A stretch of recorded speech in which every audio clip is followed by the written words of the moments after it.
Welcome sa Latter-day Understanding. Ako si Richard Greenland. Last week, nalaman natin na nung bago pa lang ang simbahan, at least sa dispensation natin, nagkaroon sila ng maraming persecution. Napag-usapan naman natin na si Emma at maraming iba ay hindi naman nabinyagan until later on. Tapos, nung nabinyagan sila, hindi naman sila na-confirm dahil sa persecution. Sa wakas, sa early August, yung sina Newell Knight at yung asawa niya si Sally nagbisita kay Joseph at kay Emma. Dahil nagbisita sila noon, inisip naman nila dahil si Sally at si Emma hindi pa na-confirm kaya nabinyagan na sila. Kaya naisip naman nila na, sige, gawin natin ang pag-confirm ngayon. Pero gusto rin nila na magkaroon ng sacrament, yung parang gawin yung Sunday meeting, ganyan, yung sacrament meeting. Kaya si Joseph Smith, umalis naman siya para bumili ng alak, yung wine, para sa sacrament. Pero pag-alis niya, naglakad siya konti at may nagpakita sa kanya na isang anghel. Kaya yung anghel na ito nagturo sa kanya tungkol sa sacrament sa panahon natin.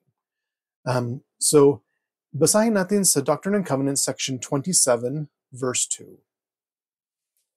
Sapagkat dinggin, sinasabi ko sa inyo na hindi mahalaga kung ano ang inyong kakainin o ano ang inyong iinumin kapag kayo ay tumatanggap ng sakramento, kung ito ay gagawin ninyo ng may matang nakatuon sa aking kaluwalhatian. Inaalala sa harapan ng Ama ang aking katawan na inialay para sa inyo at ang aking dugo na ibinuhos para sa kapatawaran ng inyong mga kasalanan. Itong anghel, nagsasalita siya para kay Yesu Cristo, kaya sinasabi yung aking katawan, yung mga ganyan. Pero, ang mahalaga na sinabi niya dyan, na kahit anong gustong gamitin para sa sacrament, pwede. Yung sa panahon natin, ginagamit natin ang tinapay at ang tubig dahil mas madali yan at wala nang problema sa mga word of wisdom, ganyan. Kahit si Joseph Smith, sinabihan siya noon na huwag bumili ng alak na ganyan mula sa mga tao na baka maging enemy niya. Para siyempre maging safe naman sila. Kaya sa panahon na yan, bumalik na lang siya sa bahay, gumawa sila ng sariling alak na hindi ko alam kung ano yan, baka grape juice lang, pero hindi ko alam. Basta sinabi lang na bumalik at yan ang ginawa. Pero sa panahon natin, kahit anong klaseng tinapay pwede naman gamitin, kung white or wheat, kung puto, kung ano-ano lang talaga, kahit anong klaseng tinapay pwede. Kahit noon sa World War II, sa Germany at mga ibang bansa noon na pobre talaga dahil sa World War II, ginamit nila yung balat ng patatas para sa sacrament nila dahil wala silang tinapay. Sa panahon natin ngayon, at least dito sa US, nakikita ko, hindi ko alam kung ganun din sa Pilipinas, pero may mga tao na hindi pwede sa gluten, kaya hindi sila pwede sa tinapay. Kaya ang ginagawa ko minsan ay kumukuha sila or naglalagay din sila sa tray, yung sacrament tray, ng cereal na ginawa mula sa rice, yung kanin, or bigas siguro kasi hindi naman luto nung ginawa nila. Pero pwede naman yung mga ibang bagay ganyan, yung mga biskwit, pwede din ganyan. Kaya pwede naman sa imbes na tubig, pwede naman soft drinks. Pwede naman kahit ano. Sinabi ng anghel na hindi yan mahalaga. Hindi mahalaga kung ano ang ginagamit. Kung tubig, kung alak, kung tinapay, kung ano. Pero ang dahilan kung bakit ginagamit natin ang tinapay at tubig ngayon ay para simple lang hindi nag-iisip tayo tungkol sa ginagamit, yung tinapay at yung tubig. Siyempre kung soft drinks, siguro mag-isip tayo na ay masarap talaga ito at gusto natin kumuha ng mas marami pa. Pero pag ganyan, kung ang focus natin ay hindi sa ginagamit para sa sacrament, pero nasa kay Hesus Kristo, mas maganda. Yan ang pinakamahalaga na sabi ng anghel, na kailangan nakatuon tayo sa atonement ni Hesus Kristo at sa ginawa niya para sa atin. Kaya yan ang invitation natin itong linggo. Isipin kung ano ang kasalukuyang ginagawa mo sa panahon ng sakramento. Mag-isip ng isang bagay na pwede mong baguhin para maging mas makabuluhan sa iyo ang sakramento. Kaya sana gawin natin mahalaga talaga itong sacrament, yung hindi lang na pumunta tayo sa simbahan pag linggo, kumakain tayo tinapay, umiinom tayo tubig, yan lang, wala na. Pero talagang nag-iisip tayo tungkol kay Jesucristo. Sige, so yung anghel na ito, marami pa siyang sinabi sa section 27. Ang isang malaking bahagi ng section 27 ay tungkol sa second coming ni Jesucristo, or at least yung mangyayari just before na mangyari ang second coming. Hindi naman natin pag-usapan ng bahagi na yan dahil yung second coming, pag-uusapan talaga natin marami itong taon. Kahit next week, mag-usap tayo tungkol sa second coming. Kaya hindi tayo mag-focus dyan ngayon. Pero pagkatapos ng pagsabi ng anghel na kailangan maghanda para sa second coming, sinabi niya sa kanya na kung paano maghanda. Kaya ang pinakasinabi niya ay na kailangan suotin ang balutin ng Diyos or armor of God. Basahin natin sa Doctrine and Covenants section 27 verse 15. Ano pat, maggalak sa inyong mga puso at magsaya at bigkisan ang inyong mga balakang at isuot ninyo ang aking buong baluti upang inyong mapaglabanan ang araw ng kasamaan. Matapos na may sagawa ang lahat ng kayo ay makatindig. So sa pagkatapos nito, yung sa last 3 verses ng section 27, pinapaliwanag niya kung ano ang armor of God. Meron naman yung katotohanan, meron naman ang kabutihan, meron naman ang ebanghelyo ng kapayapaan, meron ang pananampalataya, meron ang kaligtasan, meron ang espiritu. Lahat naman ng mga yan, meron din sa New Testament. Sinabi ni Paul sa atin. Pero paano natin makuha ang baluti na yan, ang armor of God na yan? Si President M. Russell Ballard, meron siyang quote tungkol dyan. Sabi niya, wala tayong magagawa ni isang bagay na malaki at marangal para espiritual na may handa at mapalakas ang ating sarili. Ang tunay na espiritual na kapangyarihan ay nasa maraming maliliit at makabuluhang gawaing pinagsama-sama upang gawing isang espiritual na pundasyon na pumuprotekta at sumasangga laban sa lahat ng kasamaan. Kaya marami naman tayong kailangan gawin para masuot ang baluti ng Diyos. Pero ang mga bagay na ito, kahit marami, ay mga simple na mga bagay, mga foundation na mga doktrina. Halimbawa yung pananampalataya, yung panalangin, yung pagbibinyag, yung pagkikinig sa Espiritu Santo, yung mga ganyan, mga simple lang. Magsimba tayo, punta tayo sa templo. Kahit mga simple lang na mga bagay ito, kung isama-sama natin lahat-lahat nito, talagang tutulong ito sa atin na maging malakas para masuot natin ang balutin ng Diyos para kahit anong gawin ni Satanas, hindi tayo matutukso doon or hindi tayo bibigo sa kanya. So, pagkatapos nito, di ba nangyari ito mga August, mga end of August, beginning of September, may mga ibang nangyari na hindi naman persecution, pero galing naman sa mga miyembro mismo ng simbahan na hindi maganda para sa paglaki ng simbahan. Dahil bago lang talaga itong simbahan sa lahat ng mga tao noon, hindi naman nila alam kung anong gagawin nila or kung sino yung pwedeng magbigay ng revelation para sa simbahan.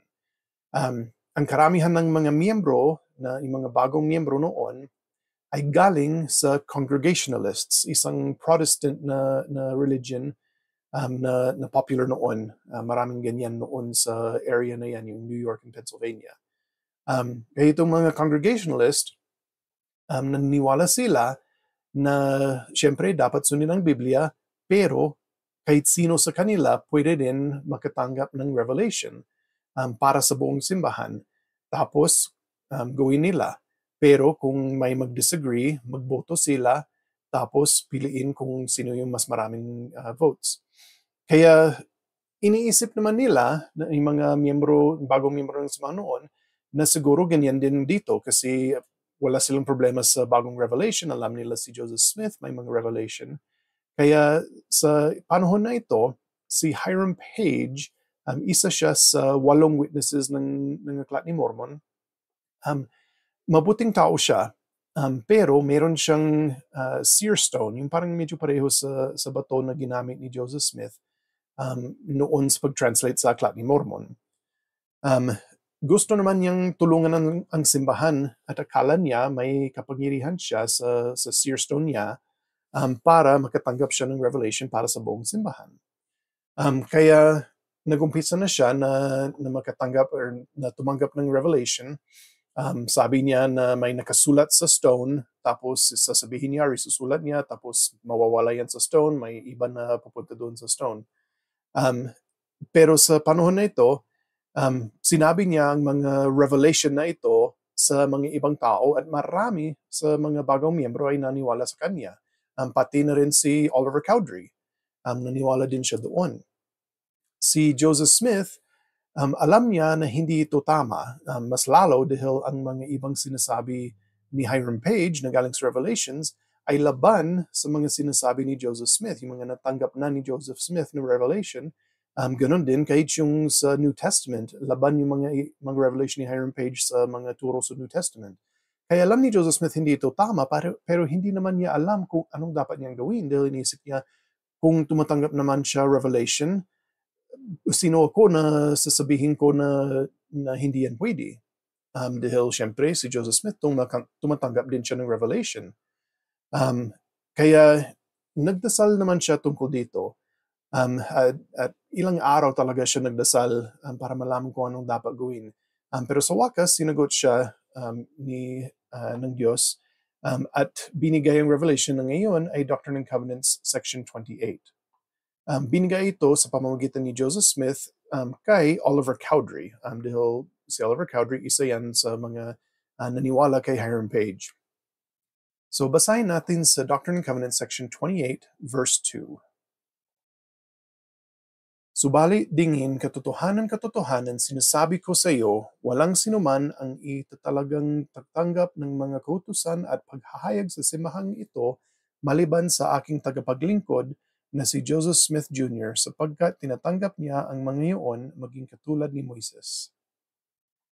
Kaya sinasabi dito na ang buhay lang na propeta na si Joseph Smith noon, pero ang buhay na propeta, siya lang ang pwedeng tumanggap ng revelation para sa buong simbahan. Hindi naman pwede na may mga ibang tao or kahit sino na miyembro ng simbahan na tumanggap ng revelation na dapat para sa buong simbahan.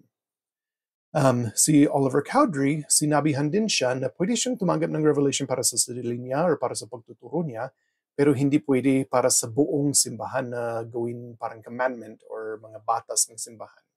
Basahin natin yan sa section 28 verses 4 hanggang 5.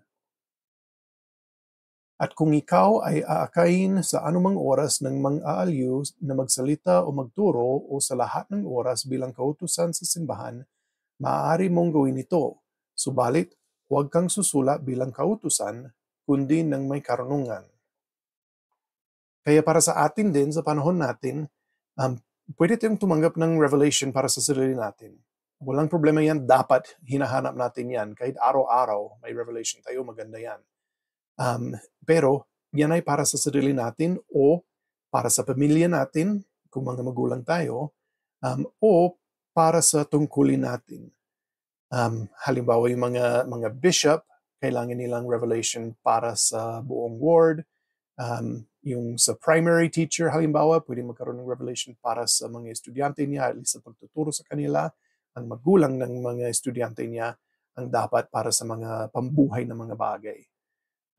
Kaya yung revelation ay dapat para lang sa mga bagay na may responsibilidad tayo.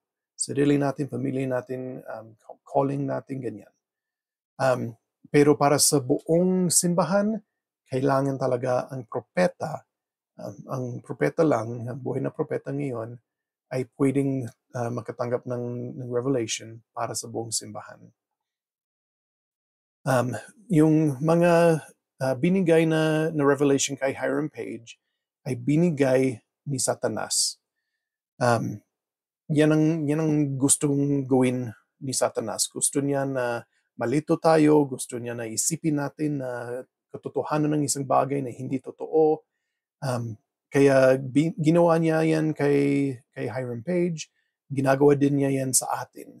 Isipin natin sa personal revelation natin na kung laban sa mga turo ng simbahan, hindi yan tunay na revelation para sa sarili natin. Ganon din, um, kung, kung may ganyan tayo na iniisip natin na galing sa Diyos, pero laban yan sa turo ng simbahan, ibig sabihin, sarili lang natin yan isip o galing talaga sa Diablo yan. Kaya pwede nating siguraduhin bawat beses na may matanggap tayo ng revelation kung totoo ito, kung ihambing natin sa turo ng simbahan. Sige, so kailangan maging malapit tayo sa propeta. Basahin natin kung anong nangyari noon kay Hiram Page sa section 28 verse 11. At muli, makipagkita ka sa iyong kapatid na si Hiram Page, siya at ikaw lamang, at sabihin sa kanya na ang mga bagay na iyon na isinulat niya mula sa iyong bato ay hindi mula sa akin at nanalinlang siya ni Satanas. Kaya yan ang kautusan kay Oliver Cowdery na mag-usap siya kay Hiram Page. Kaya ginawa niya yun, at nang ginawa niya yun, buti na lang nagpagkumbaba si Hiram Page at sinabi niya, okay, tanggap ko na hindi ito galing sa Diyos. Kaya tumigil siya sa pagtanggap ng revelation sa stone niyan. At sinabi pa niya sa mga end of September 1830, nagkaroon sila ng conference ng church. At sinabi niya rin sa mga tao na mali siya, na hindi yan tama at sinabi niya na talagang si Joseph Smith lang ang pwedeng tumanggap ng revelation para sa buong simbahan. Kaya naging maganda yan dyan sa panahon na yan. Para sa atin, gusto ko yung mga journal prompt na ito. Sapat na ba akong nagpakumbaba para sundin ang propeta sa lahat ng panahon? Paano ko mas masusunod ang propeta? Isipin natin yan palagi. Isang bagay yan na mahalaga talaga sa panahon natin. Siyempre, sa lahat ng mga panahon, kailangan sundin ang propeta. Pero itong last dispensation natin ay mas mahirap pa kaysa sa lahat ng ibang dispensation. Dahil alam ni Satanas, malapit na matapos ito. Gusto niya kunin ang lahat ng mga kaluluwa na kaya niyang kunin. Pero alam din ng Diyos at tutulong siya sa atin. Pero kailangan sundin natin ang propeta. Makinig tayo sa kanya, sundin natin siya. Yung sa section 28 na ito, meron din maliit na bahagi, or hindi naman masyadong maliit, ilang verses na tinawag si Oliver Cowdery na maging missionary sa Lamanites, yung mga Native Americans or American Indians noon. Hindi natin yan pag-usapan ngayon dahil sa mga two weeks from now yata, magkaroon tayo ng lesson na maraming tao noon ay tinawag bilang missionary. Kaya isama lang natin doon. Pero alam ko na mahalaga talaga itong dalawang section na pinag-usapan natin ngayon. Mahalaga talaga na maghanda tayo para sa second coming ng Diyos. Mahalaga na palagi natin isipin si Jesucristo lalo sa sacrament. Mahalaga din na sundin natin ang mga sinasabi ng Diyos sa atin sa pamamagitan ng propeta. Alam ko na totoo ang simbahan na ito. At itong iniwan ko sa pangalan ni Jesucristo. Amen. Sige, so sa susunod, mag-usap tayo tungkol sa section 29 ng Doctrine and Covenants. Salamat sa panonood.